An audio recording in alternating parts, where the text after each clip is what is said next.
તો કેમ છો મારા ભાઈઓ? તો તમારો ભાઈ આવી ગયો છે એક નવો બ્લોગ લઈને. તો હમણાં આપણે આ છે ખેતરમાં, જે કે આપણી જૂની જગ્યા છે. જૂના બ્લોગમાં તમે જોઈ જશે આ જગ્યા, જે કે એક જ બ્લોગ બનાવે છે જૂનું આ જગ્યા પર.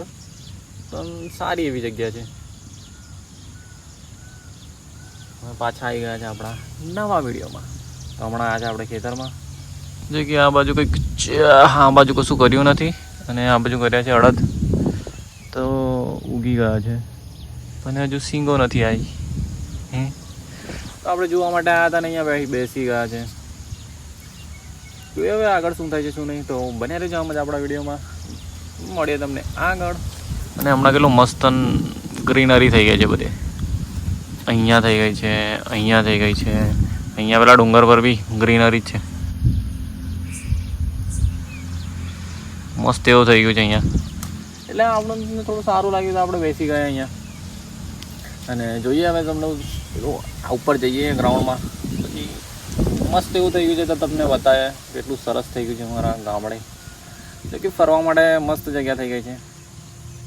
એટલે મને અહીંયા આવવાનું સારું લાગે છે. અને થોડું કામ હતું એ પતાવી દીધું છે અને આપણે હવે ફ્રી થઈ ગયા છે. તો આપણે ટોટલી વ્લોગ બનાવીએ હમણાં, જે કે આજનો દિવસ છે આપણે અહીંયા. પછી સાંજે આપણે નીકળી જવાના છે વડોદરા જવા માટે. અને મળીએ તમને આગળ.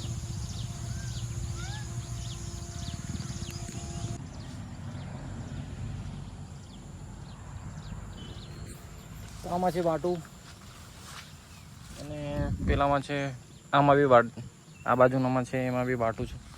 તો હવે આપણે જઈએ બહાર, કારણ કે હવે ગ્રાઉન્ડમાં જઈને થોડુંક શૂટ કરી પછી જોઈએ, પછી તમને મળીએ.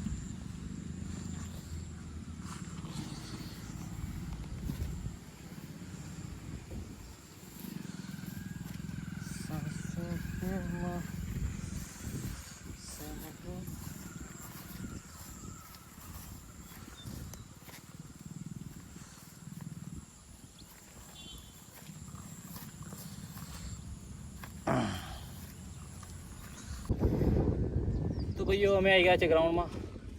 આ ઉપરવાળું ગ્રાઉન્ડ છે અને વરસાદ બી ચાલુ થઈ ગયો છે. અને આ રહ્યા અમારા સંદીપ શેઠ. બહુ શરમાય છે અને જોરદાર એવું દેખાય છે હમણાં તો. અહીંયા ગ્રીનરી થઈ ગઈ છે એકદમ. અને આમ તેવું જુઓ તો આખું પહાડ જેવું છે, એટલે મસ્ત એવું દેખાય છે. ઉનાળામાં બધું સુકાઈ જાય ને એટલે નહીં સારું લાગતું. તો વરસાદ ફાસ્ટ આવ્યો છે તો અમે જઈએ ઘરે. ભાગીએ. ચાલ સંદીપ ચેડ આપણે ઘરે ભાગીએ, વરસાદ આવે પલરું નહીં. આ રહ્યો રસ્તો, આ રહ્યું ગ્રાઉન્ડ, અને હવે અમે ઘરે જઈએ.